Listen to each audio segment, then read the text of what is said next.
Daydrinking with Gary and Elliot. Daydrinking with Gary and Elliot. Oh boy. Oh man. One hell of Oh a boy. show. We're doing it again. We're Hello. doing it. Hey there, Elliot. Gary. First of all, hello, Elliot. Gary. Hello. Hello, friend. Hello. Great to see you. You too. Let me tell you, I don't know who Zoom paid off Yeah. to make them the official speak easy of the virus. Yeah. But they paid somebody off. They sure did. Yeah. Well, you know what? I'm just delighted that we're here and that we're Zooming and that we have resumed after, I don't know, 4 months. We've resumed podcasting. We're back. We're back here. now. We're here. We're clear. Yeah. Get used to it. Yeah. Not as clear as we used to be when we were in the same room speaking on fancy microphones. No. So, folks, if you're listening to this, you might notice that we sound, I don't know, maybe a little tinny, but we're both talking to you through our AirPods and through a computer. If you're watching us, well, welcome aboard, because hi there. We've never done video before, and I am sure that it's a treat for you, because have you ever seen two more handsome podcast hosts? I can honestly say I have not. I haven't either. May I do a shout out to the AirPods? Please. Just this by the way, at any moment, a plumber is going to walk in my door. Yeah. Because, Elliot, I just moved to a house with doors and windows and toilets. And the toilet basically exploded. The plumber said, I won't be able to get out today. And then he goes, wait, my guides are near the Hollywood Bowl, and they're on the way. Well, thank goodness for that. At some point, they're coming. More importantly, AirPods. This morning, I washed these by accident in the pocket of cargo pants. That's one of the dangers of cargos. Indeed. And listen to the clarity and beauty. It washed all the sins out of them. That's amazing. Yeah. So what do you know what happened to your toilet and why it exploded? No, I got a feeling now. I think there's a backup after the toilet before it gets to the next place, because it's if I run water in the sink, like soapy water bubbles up in the toilet. But more importantly, I think that wax seal in America, you know what I'm talking about. Yeah. I think the wax seal is busted and water ran all down the ground. Oh, on the floor. It doesn't matter. Nothing matters anymore. Not during the pandemic. No, sir. Yeah. Well, Gary, so it's been months since you and I have been in the same je ne sais quoi. I say quoi. And I think we should catch people up on what we've been doing. What have you been doing? Yeah. So when we last left our listeners, our loyal listeners, we were going on hiatus because you were going to New York for a television show. Yes, sir. And I was staying here, sitting at my desk to hold the fort down, doing this, waiting for you to come back, and then planning to try and make a trip out to New York. Yeah, so we could do some shows there. I went to New York. Basically, I was there January through March, and then and by the way, I met up with Souther Teague there. Our good friend Souther owns several bars in New York. Knows every bar in New York. I can't drink with that guy. He's too good. So he's just great. He knows what to do and how to do it, and everybody knows him, and that's a mistake. That's a mistake for me, not for Souther. Free-flowing booze, I am imagining. It is flowing. It wasn't that free, but it was definitely flowing. Oh, and there was plenty of free booze too. You're right. So I was up there shooting a new TV show called The Crew on Netflix. That's about NASCAR racing. I play the lead mechanic.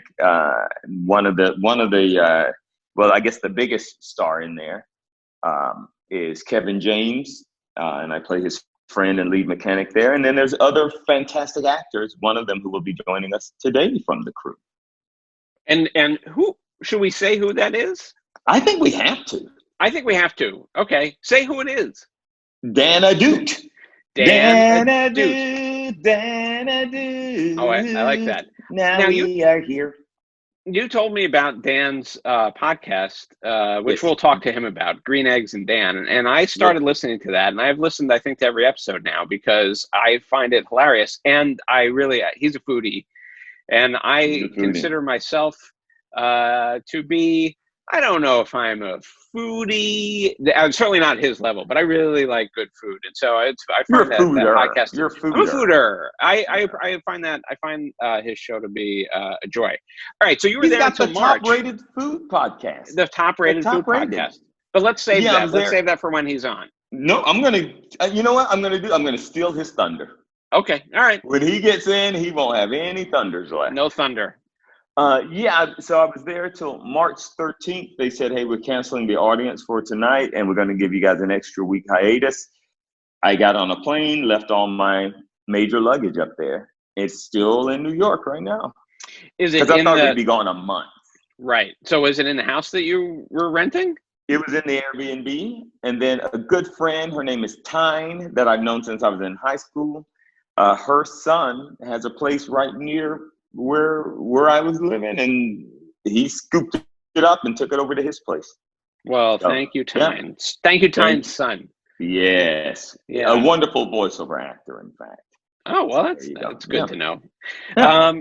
And then and me. Well, I was planning to go to New York, and January and February were I was kind of getting wrapping some stuff up from the end of last year, and then trying to figure out what I was going to be. I had finished up a big consulting job, and then I was trying to figure out what my next move was going to be, and then also trying to figure out when exactly a good time was to get to New York. And I was thinking that maybe in March I would go. Maybe or April. I thought, maybe I was trying to decide before my birthday or after my birthday, and then all of a sudden things started getting a little hairy in New York, and I thought to myself, I don't think I'm going to come to New York right now. And then you came home, and then we've talked off and on about trying to figure out what to how to get the podcast off the ground. I know you've been busy with the house, with the moving house and everything.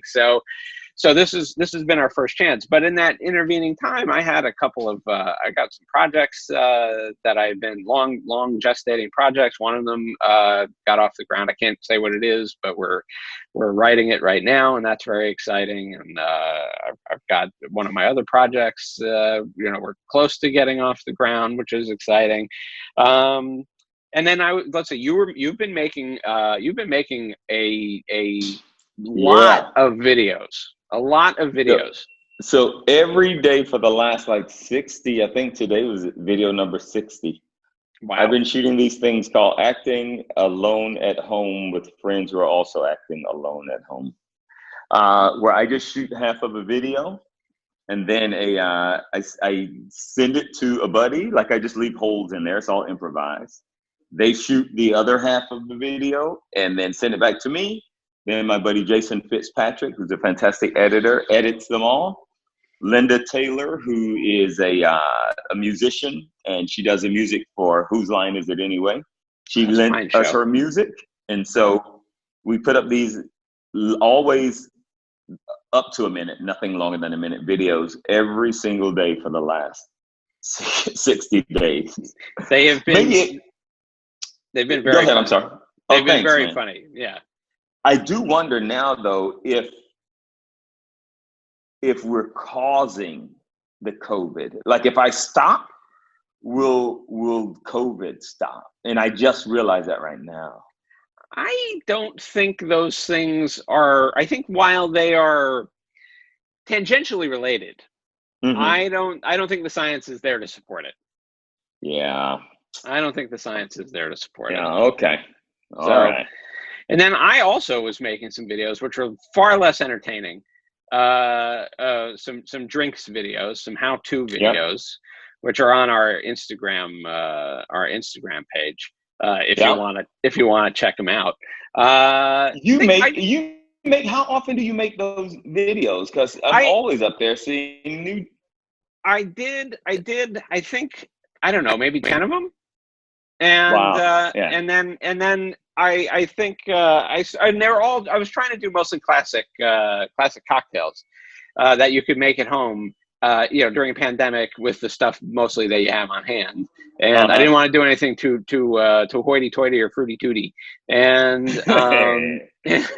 and so I did them. There's one more that's in the that's one more that's I still have to edit for a dark and stormy, if you like that kind of drink. I do. I like dark and stormy, and so I that one will go up maybe next week sometime. But I think I'm about petered out on them. I don't know. Yeah, I think so. I mean, I enjoy making them, but I find that the amount of work that I put into the cutting of them versus the amount of people that spend time actually watching them all the way through, I'm not sure that it's really worth the not sure it's really worth the effort. So it was keeping me out of trouble for a little while. That's it. And now you're back in trouble. Now I'm back in trouble. So, I have something like Elliot. We all come from different financial backgrounds. All of us do. All of us. No two are the same. No two are the same. Mm-mm. You know how we have these fancy things that you can actually wash in your washing machine, no problem? Yeah. I'm going to do it right after the show. If you break a cigarette in half, and lick the paper, it makes the paper sticky. You can. If you don't have the money to buy these, that's a quick man's fix to make it look like you have them. Well, when back in my smoking days, I smoked in my ears. I didn't want it to go into my lungs. Are you serious right now? So, do I look serious? Am I look serious? I'm very serious. Oh, okay. So yeah, that was how I did it. I never liked the idea of putting something into my lungs that could maybe make them, black and full of tar. But I wasn't worried about my ears. I wasn't worried about my ears. No, no. Because you just get a Q-tip in there and you clean them out. Yep. So a little Q-tip, a little Cointreau or bleach, and everything's just fine. A little sunshine.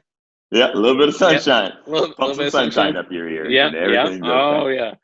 Well, so today we're doing something special. We are having not just our regular, a guest, like a celebrity guest, as we often do, as we are wont to do. We are wont. Oh, we are so wont.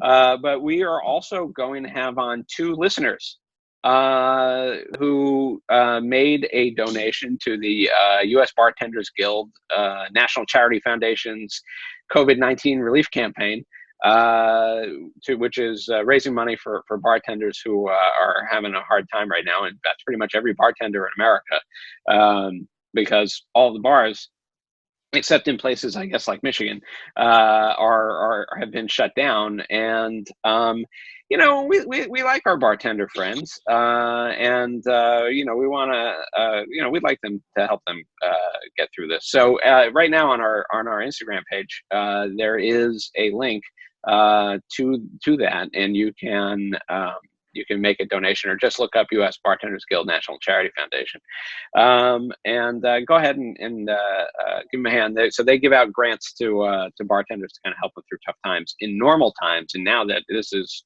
not normal times, they're doing a lot and helping a lot of people. And so we asked our listeners, hey, maybe you'd like to be on the show with us. Yeah, and real question. Hey, hold on. The plumb. There's a question about the plumbing. Yeah. Oh, yeah.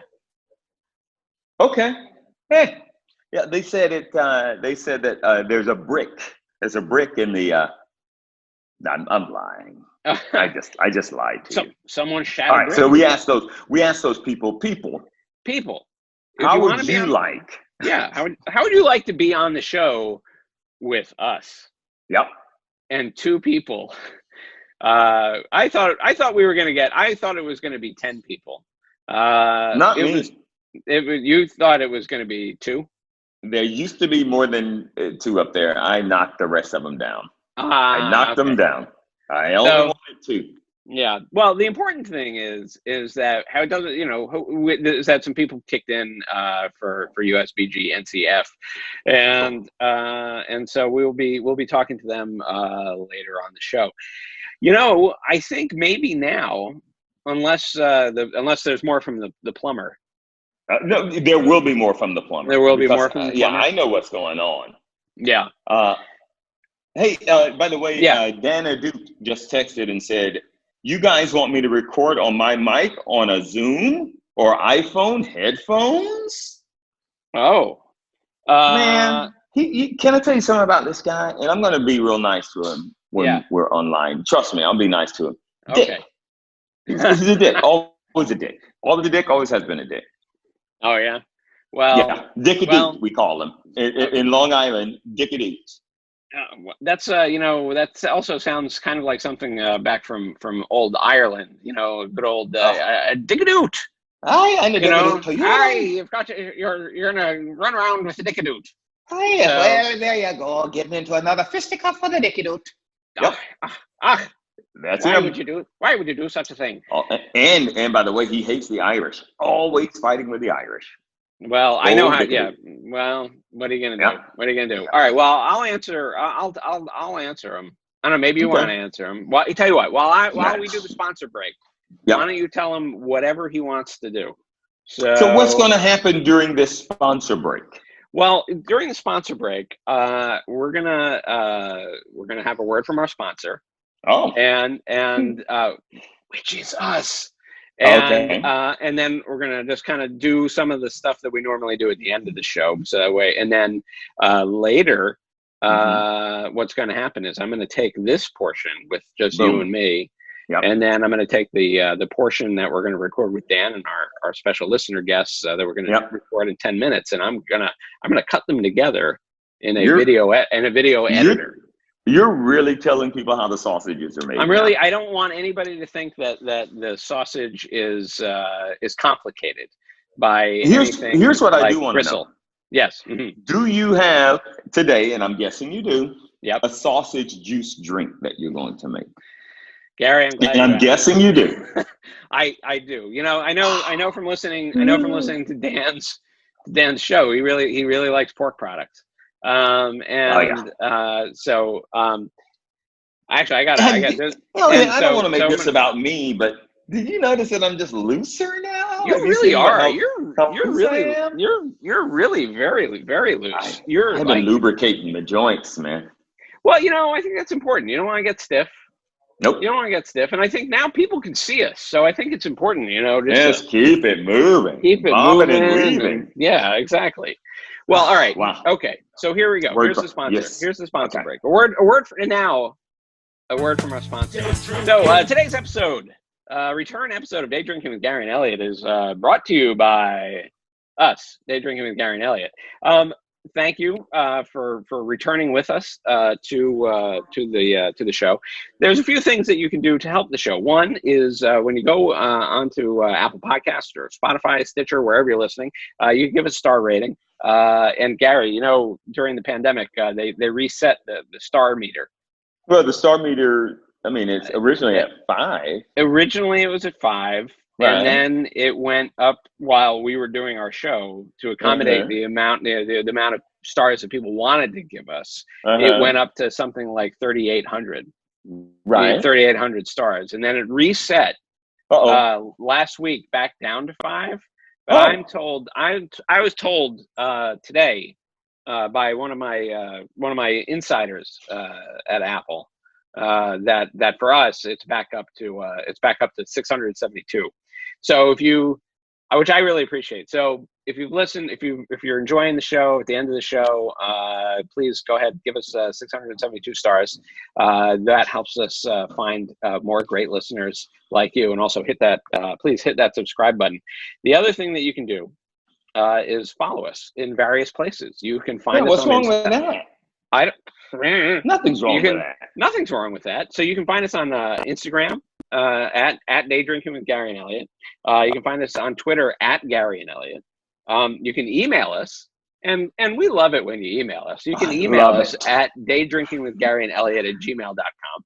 I love emails. As soon as this virus is over, I'm going to go to my doctor and see if he can find a way to help me make love to emails. I love them. I want to make love to them. I feel like there's a way. Where science is love science. 'em. There's going to be a breakthrough in science that's going to let you do that. And so, Thank you Gary, for keeping me hopeful. where can people find you on the socials? Hey, great question. At Gary Anthony Williams on the Instagram. At Gary A. Williams on the Twitter. I'll set up a TikTok soon. I'll set it up. Oh, all right. Okay. Are you going to do those dances? Man, that's the only thing to do on TikTok. I was in it. Yeah, well, that's why you got to keep loose. Keep it loose. Yeah. So you can find me on the social media as well, if you're so inclined, at Elliot Blake on Twitter and on Instagram. That's ELLIOTBLAKE. You can also find my book, Great 100 Cocktails. Look at that. Folks, you can actually see it this time. Great 100 Cocktails, a home bar guy's deep dive into the art of cocktail creation on Amazon and in print and as a digital PDF on Gumroad. The other thing you can do is you see this shirt that I'm wearing here. It says Daydrinking with Gary and Elliot on it.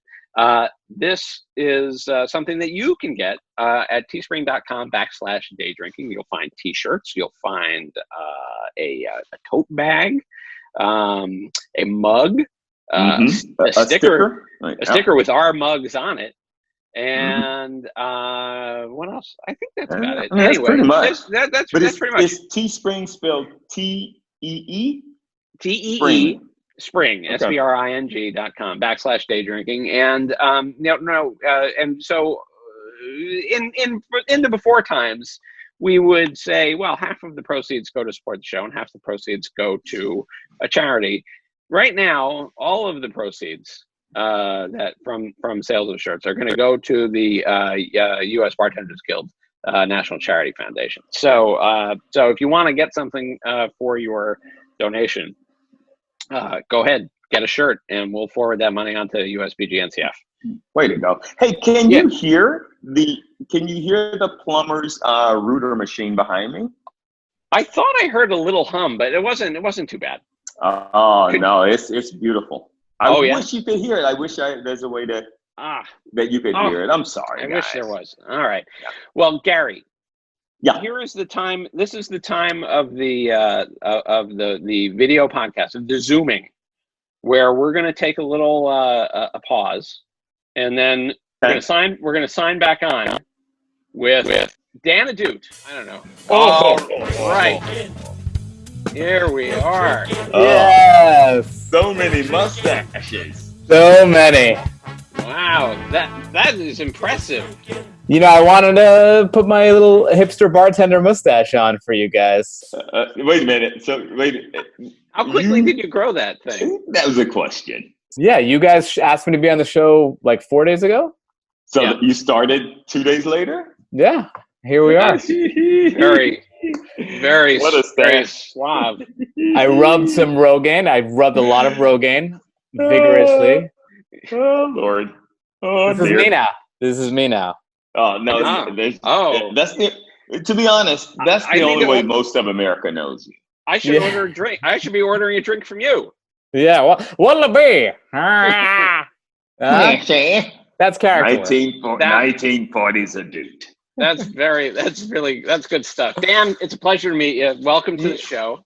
You too, Elliot. Thanks for having me. Gary, Absolutely. It's so good to see you. I miss you so much. Great to see you, brother. Elliot, Dan and I, our rooms were side by side. Whatever he had, it's one of those cases where there was always a shoulder to cry on and there was always something to cry about. And we left there every day with a soggy, salty shoulder, and yet love in our hearts every day. Every day. That's amazing. Hey, Gary, I just realized something. We had a little a little pre-guest chit chat, almost the equivalent of a monologue, if you will. Yeah. And but we never actually officially introduced the show. Should we do the show intro? Ladies and gentlemen, you guys want me to be a part of that? Yes. Yeah. Okay. Yeah, please. I think you can introduce it better than anyone. Okay. Ready? Go ahead, Dan. Yeah. Hey everyone, it's me, Dan Ahdoot. Wait for applause. You're listening to Whoa, whoa, whoa, Dave. whoa, whoa! What? You're stepping on your applause, Right. brother. Oh, They're still yeah. doing it. All right, Hold take on. two. Wow. Take Wow. two. No, just let's let Wow. it ride. No, let they're it ride just- it out. They're Oh, just okay. still All right. clapping. Let it. Whew. Yeah. That I'm touched. I'm humbled. I'm touched.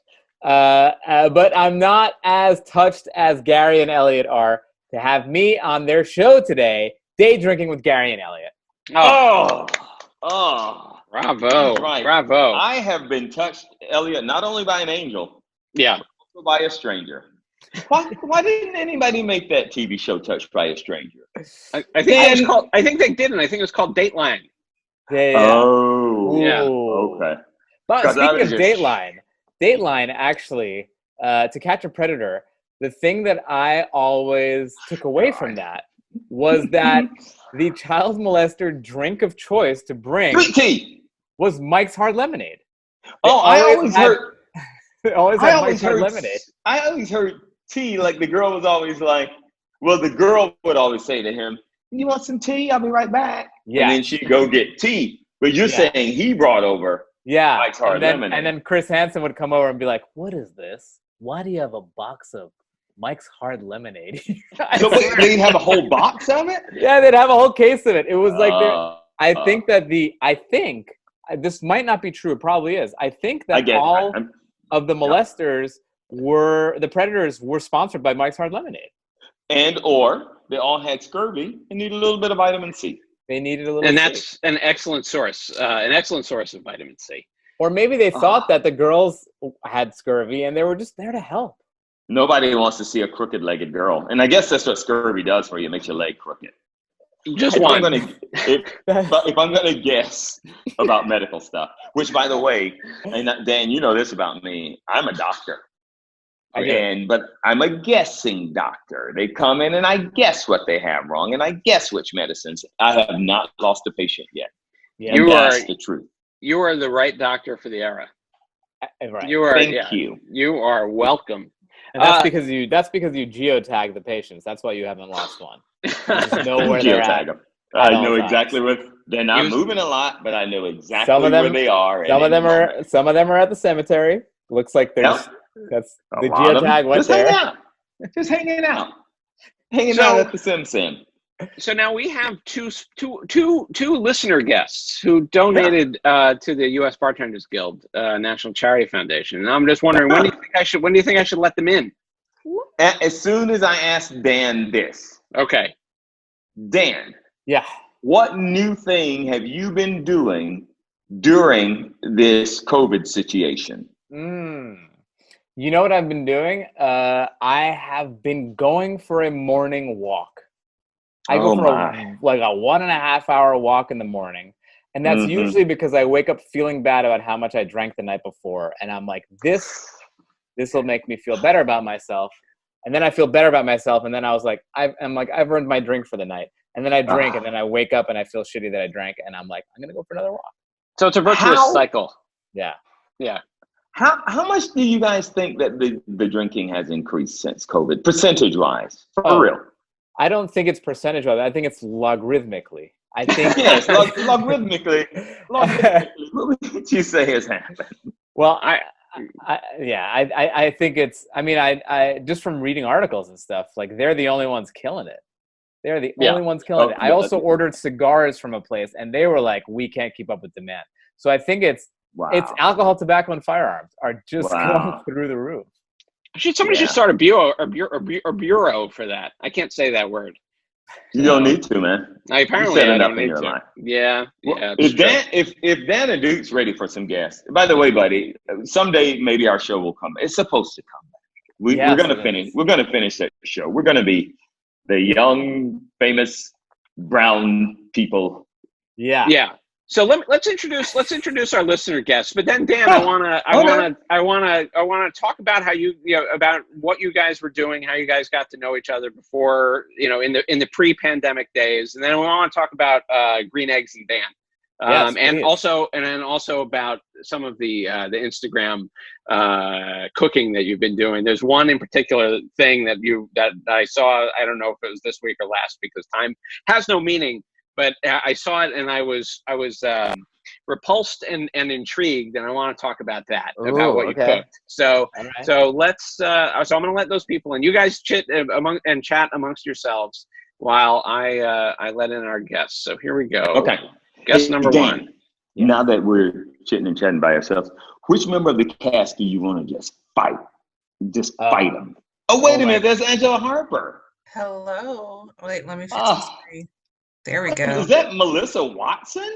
We have Angela Harper and Melissa Watson with us, who were kind enough to heed our pleas for donations for the USBG National Charity Foundation, and so thank you to you guys for doing that, and welcome to Daydrinking with Gary and Elliot, and Dan. Yeah. Oh, wait a minute! Wait a minute! Oh, Melissa started already drinking something. Oh yeah, Melissa's got something. Yes, I was daydrinking. Whoa! It is. Hello. And okay, Melissa. Yes. In this order, Melissa, what are you drinking? And Angelo, what are you drinking? I have a Negroni because it's me. All right. That's what you do. Very nice. You do Negronis. That's what you do. That's right. Negronis.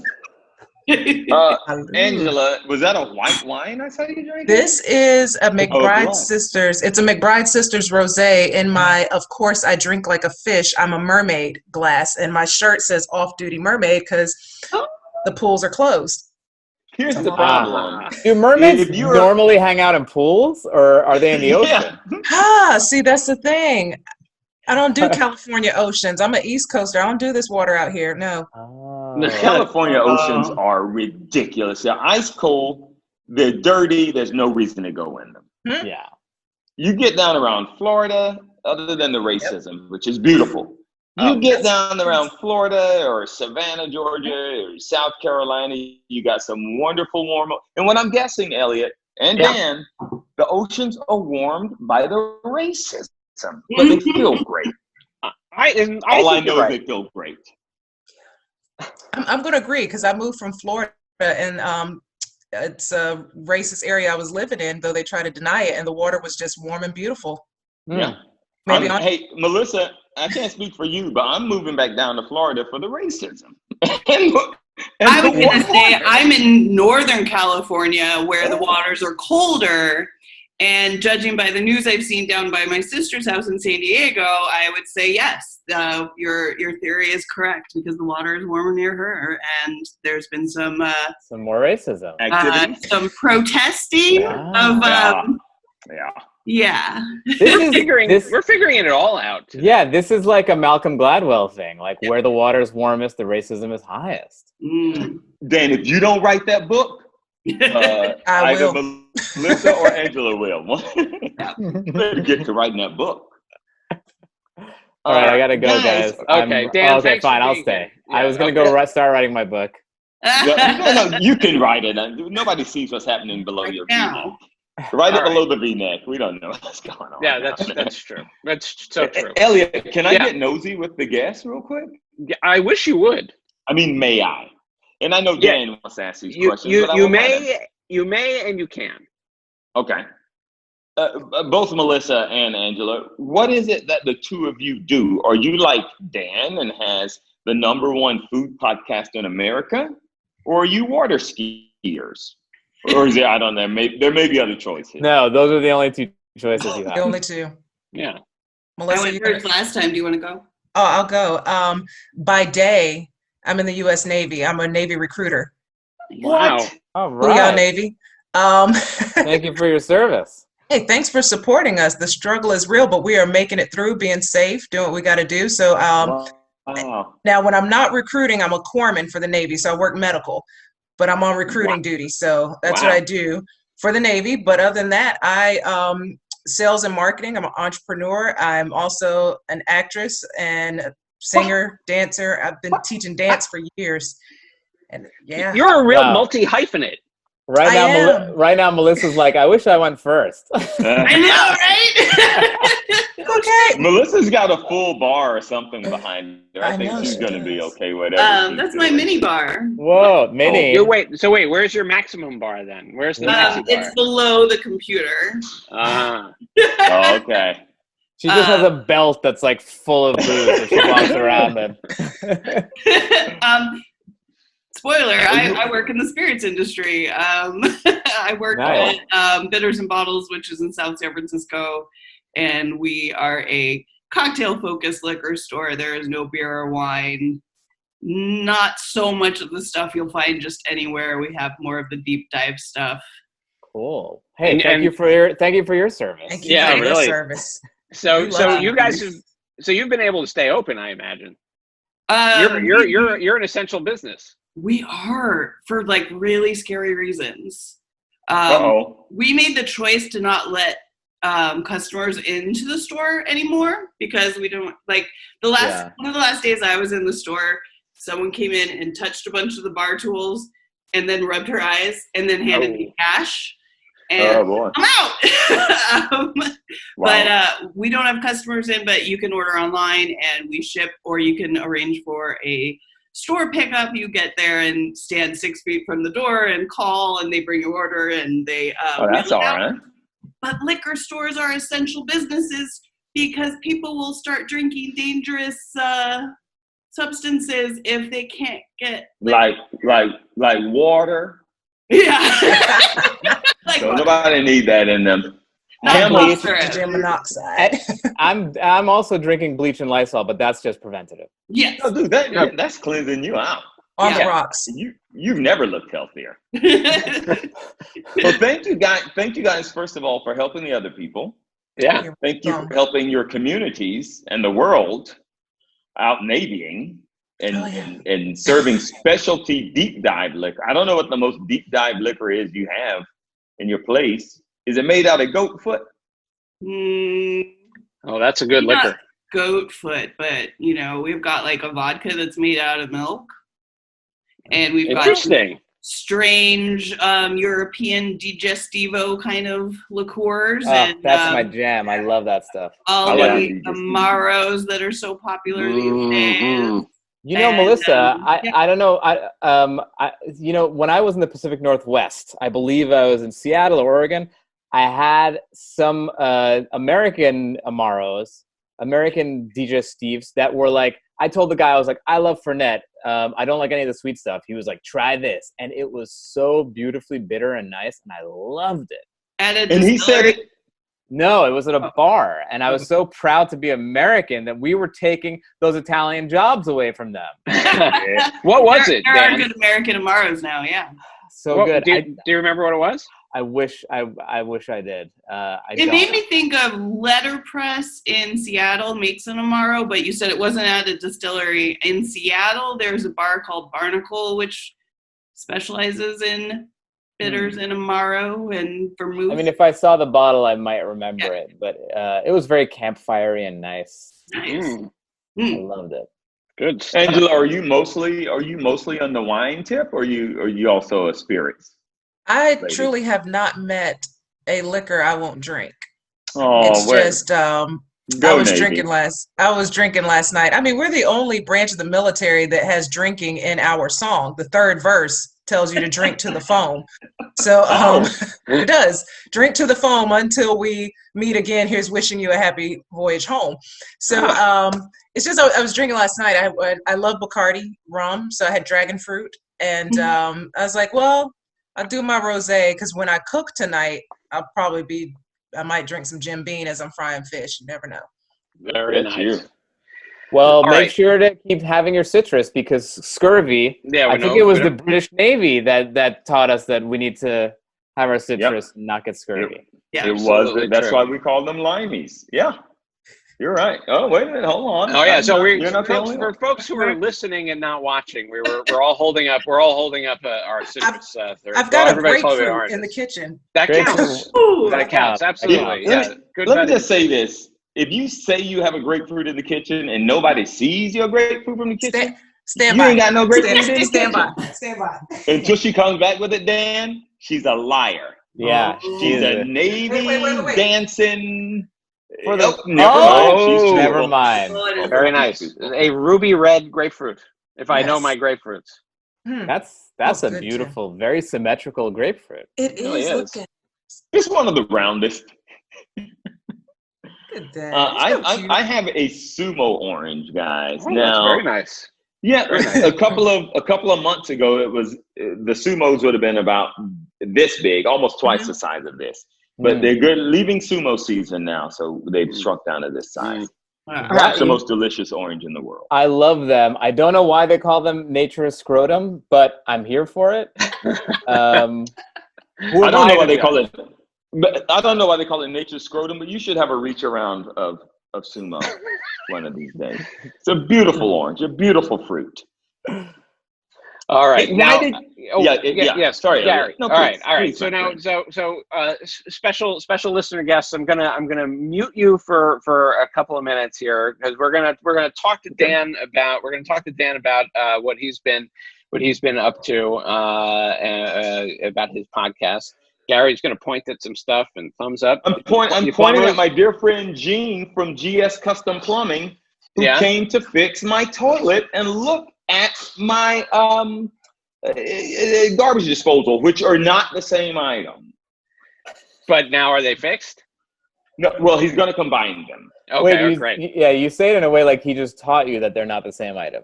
Look, I just moved into this house a week ago, and I didn't even know that. I didn't know the difference. But today I learned a hard lesson while washing the dishes.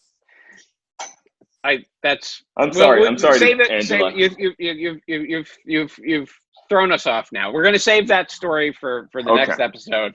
Dan, so the other day I was looking at your Instagram stories, and you're cooking in your parents' kitchen, which we can also talk about.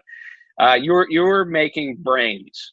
I was making lamb brains, which are one of the most delicious things that you can eat. If you get over the fact that you're eating a brain, it is almost it has a creamy, almost brie cheese consistency, and it actually, if you've ever had durian fruit, it has that kind of consistency, but it's meaty. So imagine like a organy, meaty brie cheese. Now, if that doesn't turn you on to eating brain, I don't know what will. I will say, in the early days of America, and you guys may have seen the same history special, they were finding all of these skeletons, mostly of young people and young women specifically, because when starvation hit, when the early settlers came here, the white dudes, not the Indians who were already here, what they ate mostly was human, and what they ate was brain, mostly female brain. Come on. No, 100% true. Google it. I mean, right now, Melissa and Angela are muted. They can Google early settlers brain eating. They ate a lot of freaking brain, dude. I don't want that in my Google history.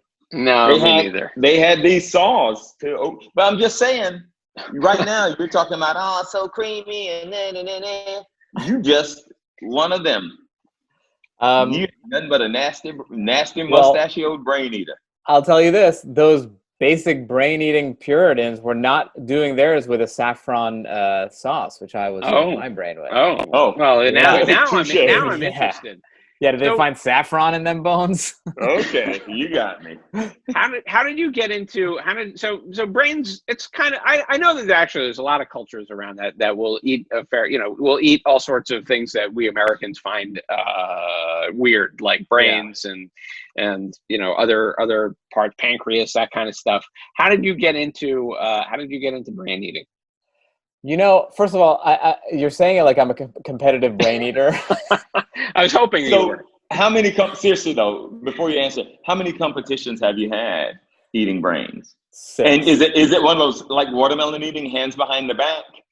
And you just go face first into it? You go bobbing for brain. They're just in a basket. I gotta say, I've always been a huge foodie, and something about after a while you just get a little tired of chicken and beef and lamb, and you just want to chase that high.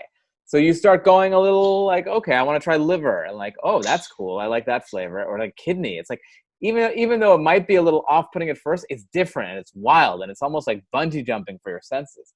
So brain was something that I had as a kid. My grandmother made it once in a blue moon, but I was like, I'd love to give this a shot. And we're in quarantine, and my parents get food from this random butcher, and she was like, they have, we're just seeing what they have available. She's like, they have brain. I was like, get that brain. And so she brought it over. We dressed up like Puritans. We did this whole role play thing where I grabbed the brain out of my mom's head. No, I found a recipe online of like a Moroccan brain, and it was cool, man. Basically, you just, I don't know how much of a deep dive you want me to go on, but as deep as you want to go. Yeah, so I'd say if you guys listening want to try brain out, the best way to do it is cut the brain into like, let's say 2-inch squared pieces, like almost like a chicken nugget. But I wish people could see Angela Harper has her pen out right now. I think she's about to stab herself in the head. First of all, I didn't know chicken nuggets came in squares, but keep going, please. Please, Dan. Anyway. The 2-inch squared chicken nugget. You get a 2-inch squared, chicken nuggets. They look like big dice. Hello. Yeah. And then you bread it, put some egg on it, put some breadcrumbs on it, and you fry that, and you have a nice little delectable brain, almost like a popcorn chicken of brain. So far you've compared it to a chicken nugget and popcorn chicken. And by the way, you had just said, brie. I got tired of eating chicken. And so you just compared this thing that you're eating to chicken twice. Well, I'm actually, first of all, I feel like I'm being interrogated. Okay. I feel like it's time for me to apologize. I feel like it's time for me to accept that apology. Okay. Right. I'm not apologizing. That was close. All right. So but you also make all sorts of stuff. I mean, you're not always cooking brains. You're making, no. I saw you make a lovely pasta one, like a lovely pasta sauce on one of your cooking things. I made a gnocchi by hand, this last one, which was very, very fun. I saw that. That looked good. Was it in 2-inch squares? Is everything you make? I know because you were big with Legos when you were younger. Is everything you make 2-inch squares? It was actually, funny enough, gnocchi is in about a 2-inch square. Uh-huh. Yeah. Okay. I'm learning a lot from you. Sensing a pattern right now. All right, Bob the Builder. All right. So speaking of 2-inch squares, I have my ice. Oh God. Uh-oh. I have my ice here. Nice. Ready to go. All right. Well, let's do that. I'm gonna grab a glass, and I'm gonna grab my vermouth out of the fridge, and then why don't we make a drink? Okay. Oh man, I wish I knew how to unmute Angela and Melissa. I feel like they can do it themselves. Come back, guys. Oh, I thought they were. Oh. All right, you're back. I thought Elliot had muted them. I did, but they can unmute them. They can unmute them. Elliot, are you drinking vermouth on its own? Are you like a little Spanish conquistador? No. This is. I mean, most of this has gone into Manhattans or Negronis. Although, if I had it, I really like Cinzano. I know it's like a $7 bottle. It's like a $7 bottle of. But it's really good. Although, I don't usually keep a bottle of something fancy like Carpano Antica around because I can't drink it fast enough. I probably should just drink it on the rocks. But does vermouth go bad?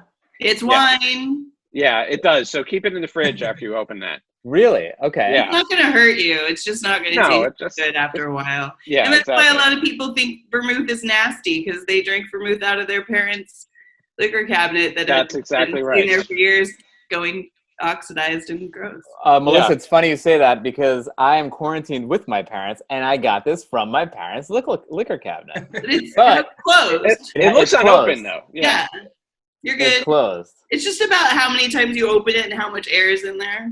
Yeah, Although if you keep it in the fridge, that definitely lengthens its shelf life. Oh, and I was going to say about Carpano, you can get a 375 milliliter bottle. That is true. That is true. I have seen it at the liquor store. Whoa, is Melissa trying to move some? I don't know what's happening right now. I'm just excited when he said, "I'm going to go get my vermouth out of the refrigerator," because that's like kind of my hill. I'm going to die on is keep your vermouth in your refrigerator. You and me both. I think before this is over, Melissa's gonna move her vermouth. Angela's gonna sign us up for the Navy, and that's the last anyone will hear of all of us. I will. So be it.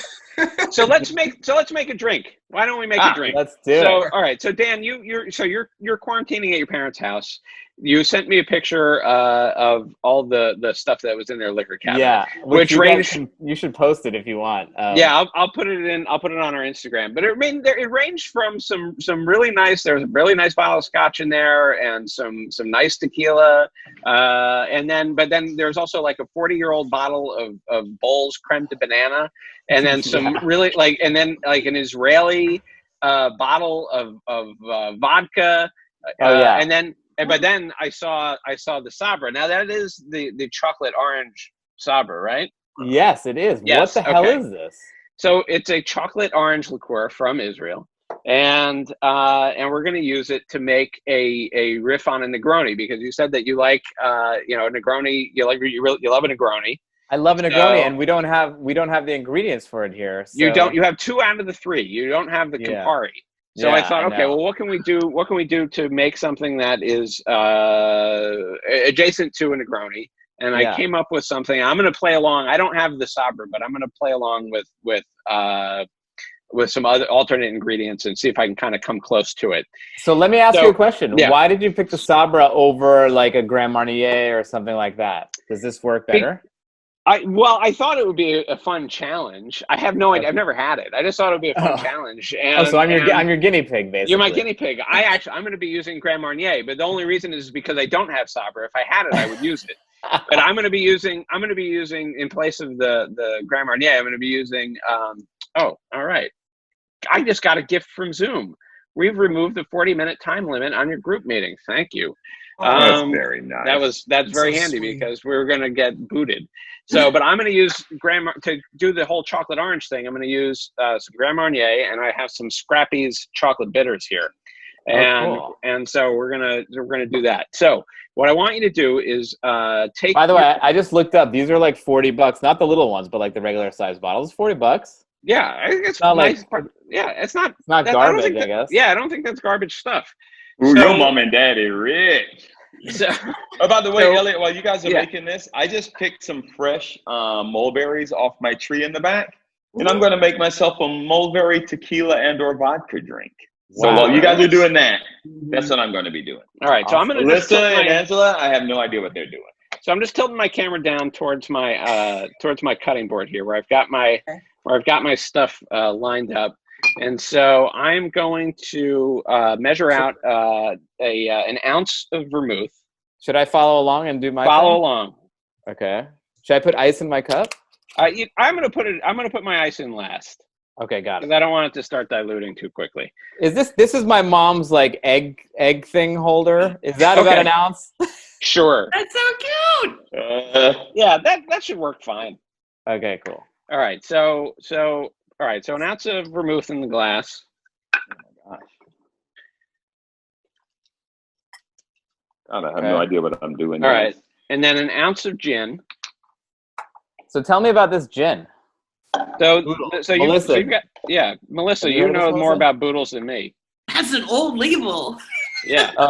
That's not what boodles look like. Really? But gin doesn't go bad. So gin No, doesn't go bad. it'll be fine. That's just been there a bit. I can't imagine how old this is. This might be like 40 years old. That's amazing. Pretty classic London dry. Not like super like hit you over the head juniper, but is it like a Beefeater? Close to that, yeah. Okay.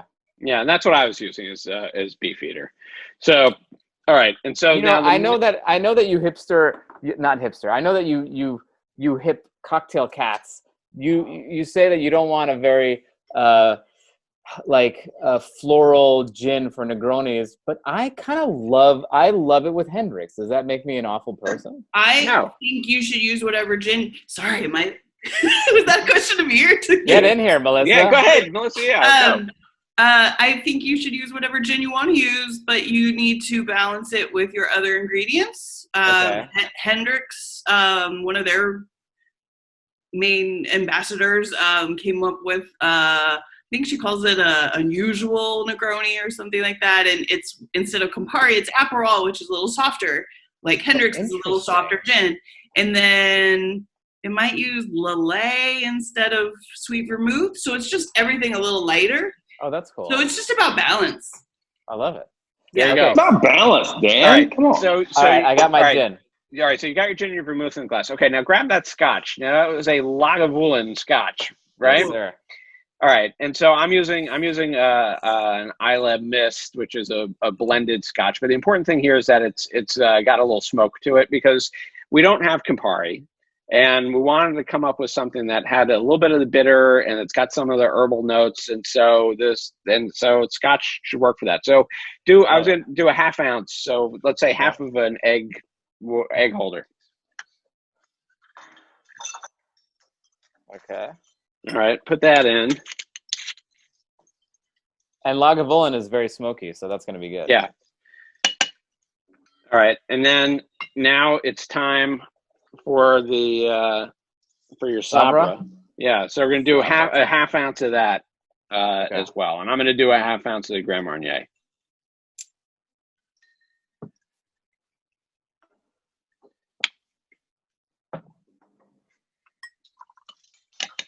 All right, and then because I don't have a chocolate liqueur, I'm going to use my Scrappy's chocolate bitters, and since I really do want the bitter, I'm going to do like 3 good dashes in there. I want to make sure that chocolate comes through. So now I'm going to get my ice out of the freezer, and we're going to add that in. We're going to give it a stir, and then and then get ready with your orange.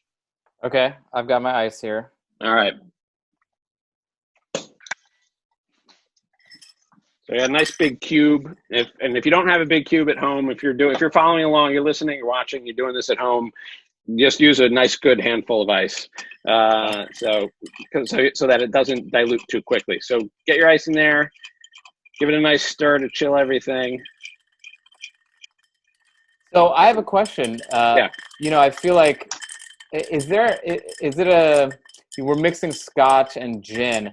I wonder, because whenever I would go out and drink and I'd have like a scotch on the rocks, it would always be like, don't mix it with another alcohol. But is that complete garbage? Yeah. Melissa looks like she wants to grab through the screen and wring my neck.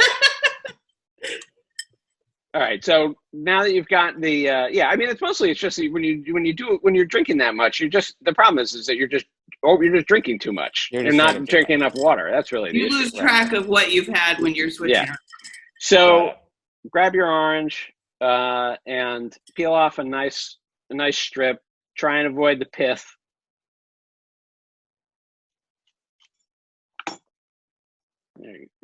Not too bad. A little pithy, but not terrible. A little pithy. Okay. And then give that a squeeze over the top of the drink. I like to rub it around the rim. The peel around the rim of the glass. Yeah, I know that almost got dirty. And then I saw you, Angela. And then just drop it in. I wasn't going to say anything because I thought this was a classy podcast, but apparently, classy. No. The naval arm of the U.S. military. Mm-hmm. All right. Okay. So there you have it. And this is what I've dubbed this the Dangroni. Oh, the Dangroni. Now there's a reason for that, because you're the guest, but also either it's going to be good and you'll groan from pleasure, or it's going to be terrible and you're going to groan because it's bad. Anyway, cheers. Cheers, everyone. Cheers, clink. All right, here we go. Clink.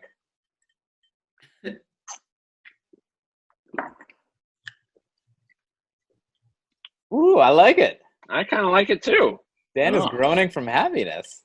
Right now. Yeah, that's pretty nice. I like Wow. that. That's cool. Yeah, look at you guys drinking something together while the rest of us just look at you drink something together. Yeah. Well, no, come on. Now, Melissa and Angela, they both have drinks. So what, Gary? What did you put in yours? Over there like So a I mad had scientist. I went to the back of my yard and I got mulberries. So it called for a half a cup of fresh mulberries, but you're supposed to like smush them, but I strained them. Ah. I strained mulberries. I didn't have any basil leaves. I only used the things that I had. In Wait, the spirit I'm of confused. where we are now. I'm confused. What does strained mean? Like you Yeah, did you muddle it and then put it through I'm the strainer? No, when I was young, we made wine, and the way we do it, you take a piece of cloth, like cheesecloth or something, Mm-hmm. and then you just make a big knot, and you keep tightening it until it juices, Oh, cool. and then it leaves all the seeds and other crap inside the You cloth. didn't stamp on it with your feet? I didn't because of the whole incident with the toilet and the Yeah. The garbage disposal. That's good. Yeah, That's I good. was all up in that sink. That's good thinking. So it's mulberries. It calls for basil leaves, which I don't have. It calls for brown sugar, which I refuse to use. Cointreau, which is sweet enough. Yeah. I made one for me with tequila and one for my friend with vodka, and then lemon juice, and then some sparkling water. Very nice. Can you tell me the Sounds ratios? Because I don't know that much about it. Yeah. Yeah. A half a cup of mulberries, Okay. 3 to 4 basil leaves, which I don't have. A quarter cup of brown sugar, which it would be so No. sweet you couldn't even take that's it. awful. A third cup of Cointreau, which is already sweet. A third cup of tequila. Mm-hmm. 2 teaspoons of lemon juice, and I added more. And it says 200 milliliters of club soda, but I just topped it off with the club soda. So this is a So it's good like- size. This is a good size drink. Yeah. Yeah. So it's equal What's Is that for parts. two? That sounds like it's for 2 people at least. That's I made 2 of them. Well, it's made for 2, but fit for 1. I mean, in a normal drinking season, yes, that's for a family. True. But we're not in a normal drinking. Wait, so Bottles. is that considered like a margarita is tequila and is my parents would make their margaritas with Cointreau. Is that legal? Yes. Yeah. Oh, it's Yeah. totally. Yeah, legal. it That's is. classic. So Tequila, this would be Cointreau, basic. lime juice. I use a little agave nectar in mine as well. So I it like would the be skinny considered girl basically- margaritas. I like them. Same. The less So- sweet, the better for me. The whole You skinny actor. girl margarita thing really bothers me because all that meant when it happened was that it wasn't that sweet and sour mix that all the Yes. bars were using at the time. So now some places, if you ask, like, do you make your margaritas with fresh lime juice? And they say, yeah, we can make you a skinny margarita. Like, no, I Right. don't want corn syrup. Like, Yeah. calm down. That is how I like them that way too. And I don't know why they call it the skinny girl, but I don't know. it's either. so much better when it's just the fresh stuff. Yeah. Well, I think if you just use lime juice and tequila and leave maybe I think you leave out the Cointreau. I think you've got a Tommy's margarita in there or something. But I feel like I'm missing it. I'm Tommy's missing is an the ingredient. agave nectar It's the agave. Okay, it's putting in a little agave instead All of right, Cointreau. So, yeah. Okay. Ugh. So You drink snobs are snobs. I like drink snobs. You know what though? I gotta tell I you. don't hate them. Honestly. That's nice. I love, this is what I love, and I wonder if there's a drink that's even, I love carrot juice in cocktails, and I had it with vodka, and I love it. Yeah. There was a restaurant I went to in Elliot's gonna look. He done through got his the book. I'm pulling out my book, Create 100 Cocktails: A Homebar Guy's Deep Dive into the Art of Cocktail Creation, because I have a drink in here called Farmer McGregor's Martini, or Mr. McGregor's Martini. Wait, is that your book, Elliot? This is my book.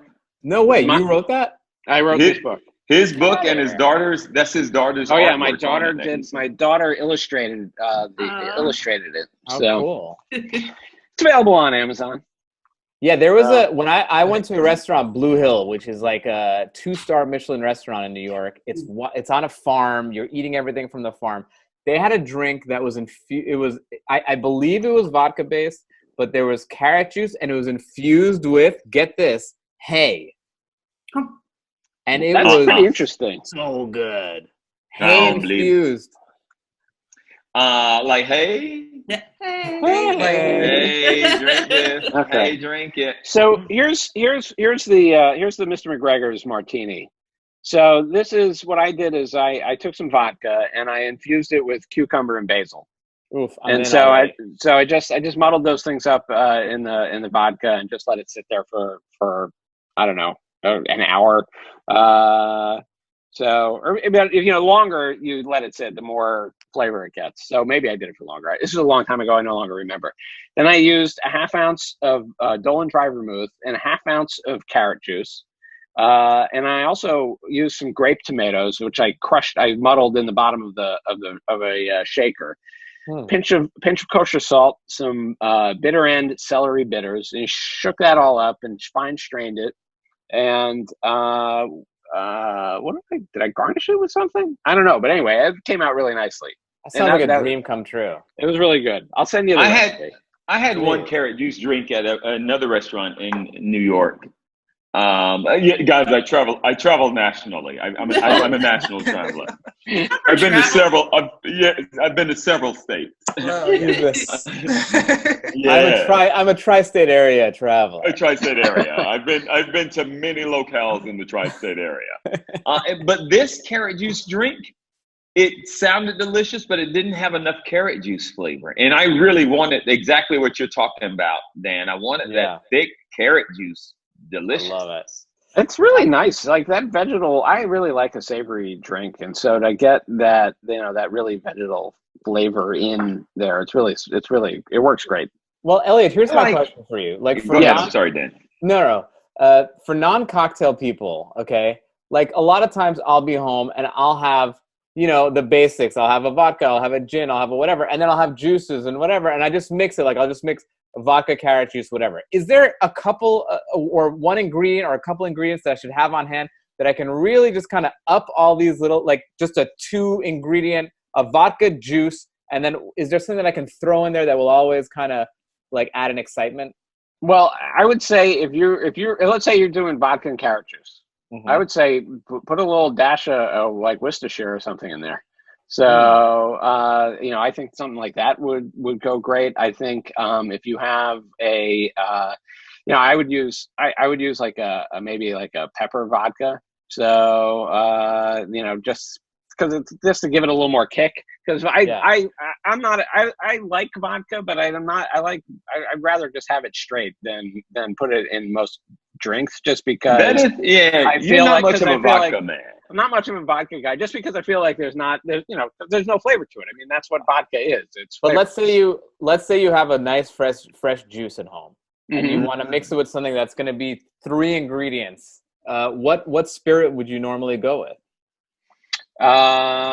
Let's see. Well, it depends on what the juice is, but I actually think gin goes really nicely. Bourbon goes really nicely with juice because you can make a sour. I mean, that's basically what you're talking about, is making a sour. Yeah. So you can make like a gin sour, gin juice and some, a little honey or a honey syrup, or it would basically have to be a bee's knees. Or you could do, use a little sugar, and you got a whiskey sour. So, you can do, so there's your 3. I mean, there's your 3 ingredients right there. So when they say sour, a sour is just like, it's just juice. Well, what I was going to say is, instead of worrying about what ingredient you should get, learn ratios. You got to stop worrying, Dan. Stop worrying. And learn ratios. Don't learn recipes, learn ratios. Yeah. I make it really simple and do 2-1-1. So 2 ounces of spirit, 1 ounce of lemon or lime, and 1 ounce of something sweet. If you're going to get into carrot, I don't know exactly how that balances your sour and sweet, but start with 1 ounce sour, 1 ounce sweet, 2 ounces of spirit. And that is, depending on how you fill in the blanks, a daiquiri, a whiskey sour, a margarita, a sidecar. That's every drink you can think of. Here's my other issue, guys. Yeah. And this is turning into a drink therapy session. So whenever I go, I love Negronis. I love old fashions. I like martinis. I like simple classic drinks. I like a gin martini, bruised. I like a bruised. But here's the thing. Whenever I go to these, because I love going to fancy restaurants. I go to fancy restaurants a lot. It's my thing. They always have these fantastic sounding cocktails with hibiscus and orange blossom and rose water and this and that. And they always sound so great. And whenever I get them, they're cloyingly sweet. And I'm like, fuck, I should have just gotten the Negroni. Yeah. Here's what I would say. If you don't see what you want on that menu, just ask for, like, they will make, if they can make that stuff, they will make you an excellent Negroni. They'll make you an excellent martini, and they're happy to do it. So, I know, but I'm just wondering, like, I want to have the creative fun drink, but I just don't want it to be sweet. Is there any way to tell them, hey, just make it not sweet at all? Or basically what I'm saying, your 2-1-1, does that need to be 1 sugar, or can it be like half a sugar? Like a tiny pinch? That's me. That's you? That's what I do, yeah. Really? Well, if you keep your lime juice and your sweet whatever, like my margarita is usually grapefruit liqueur and lime juice, and if you keep those equal, it tends to balance pretty well. It's about balance, and the American palate is still pretty sweet. So especially at restaurants where a lot of the clientele is going to be really varied, you're still going to find those really sweet drinks. Yeah. Which is why I learned to make good drinks at home. Yeah. That's Elliot's story too. I like that whole 2-1-1 thing, Elliot. It's a great tip. If you keep that in mind, yeah, you can make pretty much anything. Yeah. So is there anything in the Navy where it's a 2-1-1? Like, is there part saluting? Let's see. Does it apply to your world at all? Well, I work medical, so we do measure a lot, especially when we're doing immunizations. And I'm a reservist. I'm a weekend warrior. 1 weekend a month, 2 weeks out the year.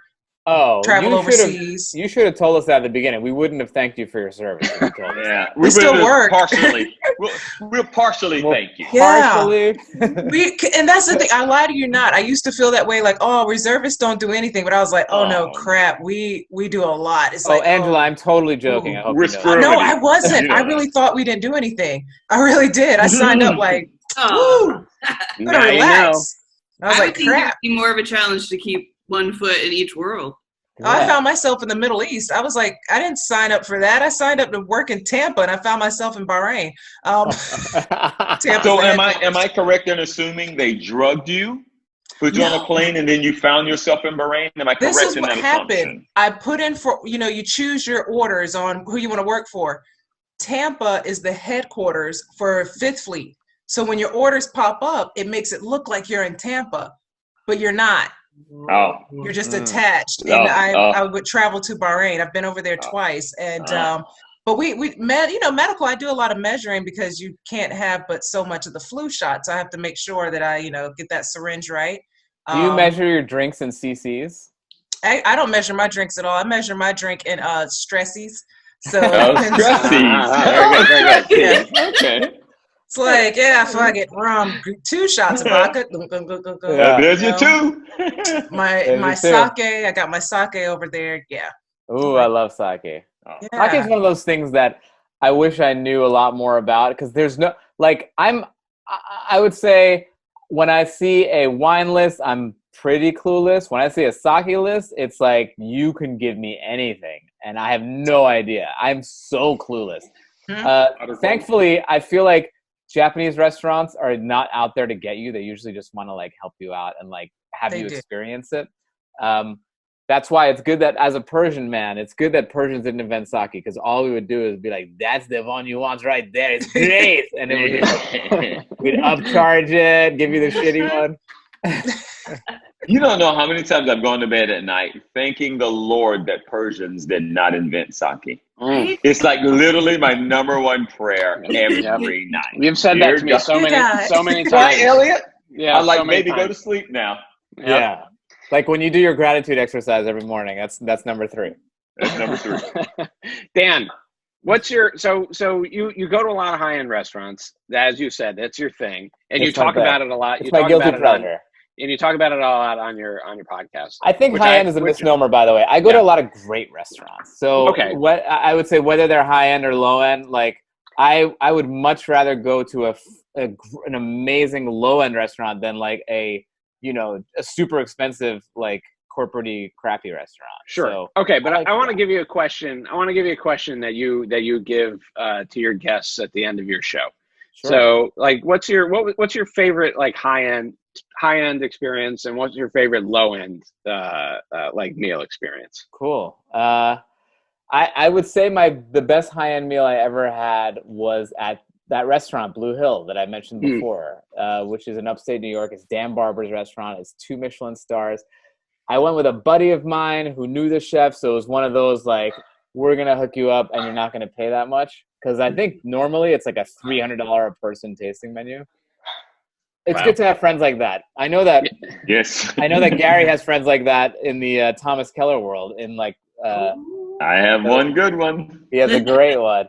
But it was just, it was like a 4-hour meal, and it was just like it was like a orchestra. It was like a symphony. It was like, it was so beautifully planned out, and the setting is great, and it was just a magical experience. That sounds good. Yeah, it's I mean, it's dumb expensive, but like, you know, it was like unforgettable. I think I saw that guy on Chef's Table on that Netflix. Yeah, he was on Chef's Table, and he seemed unhappy. The food seemed amazing, but he seemed unhappy. Yeah, he's a dick apparently, but food's good. And the best low end meal. So this is gonna sound counterintuitive because it's a steakhouse, but in San Sebastian, Spain, there's a steakhouse that is like just like a stand-up bar. So you're at a bar that you're just standing up, and it's a counter, and you're eating there, and you're having this steak that is normally should be 10 times the price, especially in Spain, because it's these Spanish cows that have this very yellow fat, and it's delicious. It's called Bar Nestor. I welcome you to Google it and look at the pictures of the steaks. But you're just having one of the most memorable steaks you've ever had for not that expensive, and it is just in this amazing setting, like just imagine just wood everywhere and just like old school Spanish, and just like a tiny, everyone's packed in like sardines. That is probably my most memorable. I'm gonna call it low end, but it was. I mean, you were in Spain. I mean, I guess once you were there, it was low end. But you had to get to Spain first. Yes, which is swimmable, Gary. In case you don't have the money. Oh, true. You know I know this. I don't even drive anymore. I find the LA River or whatever little canal I have, and I swim to everywhere. I swam the Whole Foods yesterday. You should see him. You should see him swimming through that trickle. It's amazing that he gets through it. But Gary's got a very powerful breaststroke. It's like a slip and slide. It's a slip and slide. If I get it up enough energy, yeah, not a problem. Love it. Dan had a little espresso machine. By the way, Angela and Melissa, Dan and I just did a TV show together called The Crew. We're on a little extended hiatus because of the virus, but we should be going back to finish up. But in Dan's room, he always had a little espresso machine. The herpes virus, not COVID. Oh yeah, I'm sorry. Did I make it? We all got herpes. It was weird. We had a weird night out. So we're just waiting for the flare up to go down, and then we're gonna start back again. We had a kid. Well, we're gonna let nature take care of it. I know you measuring your cc's, but we're gonna let nature. We had a kiss fight that went wrong, I guess is the best way to describe it. But Dan always had, like, he has a little espresso machine in his room, and you walk by, he's like, espresso anyone? And then always some fancy ass little chocolates in his room too. Like, Dan lives a very fancy life. Listen, it's the little things you can do to make your life a little more fancy, a little more classy, and little places that you wouldn't expect it. Yeah. That I think add up. Those little things add up, and that makes life a lot of fun. I'm sure we all have our little things. I'm sure we all have our little tiny things that we. Oh yeah. Yeah. Not me. Then? No, I don't know if I have. I don't know if I have exactly that. Oh, I do. I don't know if I do. What do you, Angela? You always have a fancy bottle of booze in your green room, Gary. Oh, I did have some pretty. Yeah, but like my friend from Thomas Keller, he brought some fancy booze You know what? I do know some delightful bourbons now. Okay, you got me. Yeah. Angela, Yeah. I cut you off. What was okay. yours? You always you're right. You always have to have something that makes you feel like really bourgeois. Yeah. Because it's a lifestyle. Yeah. So of course I love my fancy chocolates. I'm never cheap on my chocolate ever. Not cheap on my chocolate. I love Iberico jamon. Woo! Oh, Angela, you're speaking my language now. All right. Hey, I love it. I mean, I love things like I said, this is one of those podcasts. I listen to you guys. I know you can like wow out. I just don't believe like in drying off when you get out the shower. Just air dry, man.